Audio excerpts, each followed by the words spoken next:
আজকে আজকে যে পরিস্থিতি হয়েছে ক্যাম্পাসে, অ্যাটলিস্ট আপনারা যদি কেউ দেখতেন, বিশ্বাস করেন আপনারা সারা জীবনের জন্য এই ছাত্রলীগ জিনিসটাকে যে কি পরিমাণ ঘৃণা করতেন বা ভয় পাইতেন আপনারা জানেন না।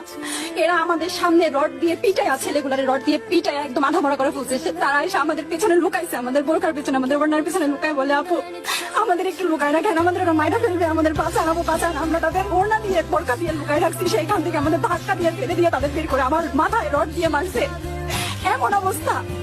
এবং তারা আমাদের ক্যাম্পাসের পরিচিত মুখ, আমরা চিনি তাদের, তারা এই অবস্থা করছে, রাস্তায় একদম শোয়াই ফেলছে।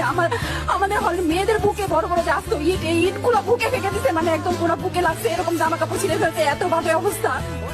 অথচ আমার ব্যাচমেট, আমরা যাদের সাথে ক্লাস করি, একসাথে বসি, আমি তাদের একটা কথা বলতে দেখি না, এগুলো নিয়ে একটা কথা না। এবং তাদের নিউজ ফিডে গেলে দেখবেন তারা এখন এগুলাই সাপোর্ট করে যাইতেছে, কিচ্ছু বলার নাই। আমি কেমনে যাই এই মানুষগুলোর সাথে এত বছর ক্লাস করছি, বা আমি আরো 6টা মাস কিভাবে ক্লাস করবো আমি জানি না।